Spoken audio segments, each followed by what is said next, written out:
Sarah Mullin, can you come to cameras? Yeah. What did you hear in the briefing?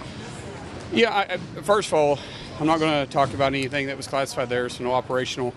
You know, this was an outstanding coordinated effort by from the intelligence community, you know, to our men and women in uniform. Only the United States can pull this off. And, you know, this is something that should have taken place probably in a previous administration, but only President Trump had the backbone to pull it off, to pull out an indicted illegitimate president that was holding Venezuela hostage. And so glad this took place. Are you worried about the oil tanker and what's happened this morning? Let me go here first. Are you worried about what's happened with an oil tanker this morning and the Russian response?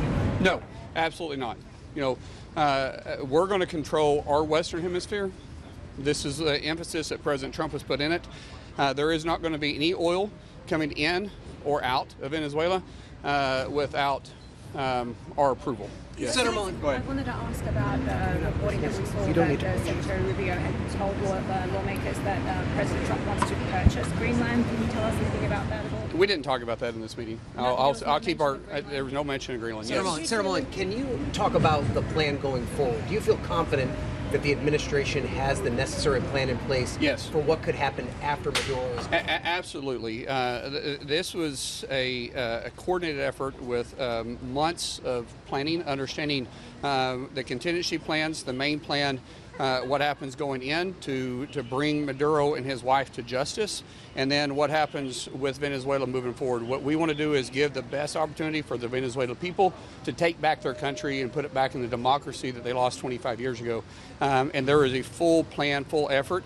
If any Democrat comes to this mic and tells you anything different, obviously I'm not going to get in the details, but they are absolutely lying about it because there was a full, complete brief. I would say probably one of the best briefs I've ever received since I've been in the Congress. Do you think there could be elections there soon, and how soon could they be? You know, I think that'll take some time because the infrastructure hasn't been in place for 25 years, but that's ultimately our goal. Yeah. Delcy Rodriguez stays in power. Was let me it go worth here. risking U.S. troops Let me to go keep here and I'll Maduro's get to you next. regime in power? Say that again, I'm sorry. Was it worth risking U.S. troops' lives to keep Maduro's vice president in power? Well, look, our men and women that are in this line of work, this is what they sign up to do. This is what they train to do. This is why we have the best military and the best intelligence community in the world. They thrive to do this kind of work. What we did is we brought an illegitimate president out of Maduro or out of Venezuela, brought him to the United States to hold him accountable for the men and women he's killed on our streets by poisoning them. So it was well worth it. What happens next with the government? You know, we're going to let the Venezuelan people choose that. Yes. Do you hear anything that would give you an indication that American boots on the ground might be necessary if there are reports of violence sporadically? There is no boots on the ground right now, and but let me tell you, we have contingency plans all around the world just in case something does happen. I'm not speaking specifically to any plan, but I'm just saying that's what we do. We always have contingency plans to keep the American interest and our country safe. And so what I just reiterate this, the president and this administration is putting a heavy emphasis on the Western Hemisphere. For 25 years, we have focused elsewhere. We are now focused on our backyard, and we should be. Yes, ma'am. Discussed it all in the briefing, and what comes next for Cuba? The only thing that Cuba was not addressed, the only thing was talked about was the Cuban security force that was in ground and what happened when they tried to engage with our men and women, which didn't end up very well for them. So is the seizing of this Russian-flagged ship a direct challenge to Vladimir Putin? Well, I would say that they claimed it was their ship. That's all I'm going to say. They claimed it was their ship, but obviously they didn't engage because there's a little bit of gravity that could take place. How might this be interpreted? It's not. We had made it very clear that there was no oil going in and out. This is our hemisphere, not Russia's. If they're going to operate here, we'll know they're operating here, and they will not call our bluff. We will stand up strong to them. It's not just your hemisphere, though, is it? Well, it's the Western Hemisphere, and there's no Army or Navy that's going to protect it better than we will. We're protecting our interests. Russia is not going to operate here open and freely, period. I understand that. Yes. What is your view on Greenland? That wasn't discussed. Greenland, as I already discussed, I think you made the answer. That wasn't discussed. What do you think should happen to Greenland? That was not what this briefing's about. That's not what I'm going to be talking about. Yes. Go ahead. Go back. You got a question?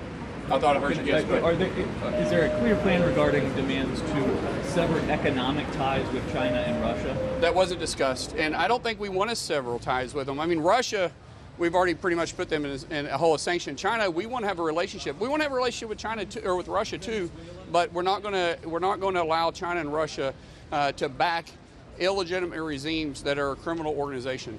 Was Nicaragua discussed? That wasn't discussed. Wasn't discussed. Did they say if the goal is the goal of this larger strategy? Did they say it to take out the shadow fleet out of operation, or is it just to stop oil leaving? Well, we've already made the shadow fleet a point of interest.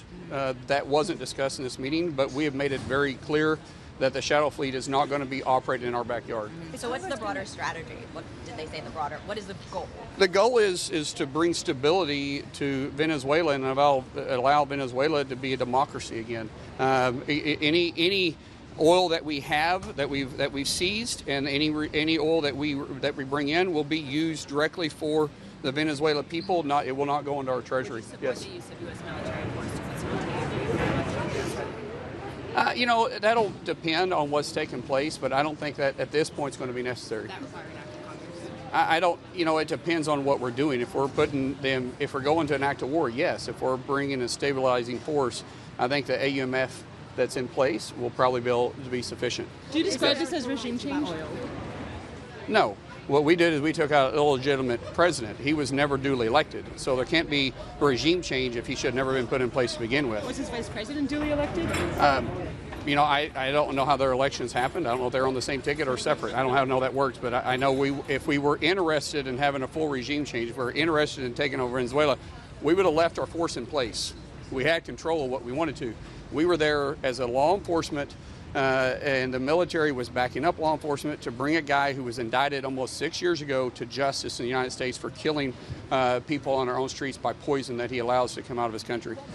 Was Nicaragua discussed? It's not ours. We're holding it for the Venezuelan people. We're not taking it. We're not going to deposit it. We're going to use it for the Venezuelan people. That is not ours. Absolutely, we will not be using. Not $1 will come in to our treasury. It'll be used for the Venezuelan people. We are not interested in stealing their oil, taking their oil, anything. If we go in and we partner with them, and we have a partnership like we did a long time ago. I mean, think about Chevron.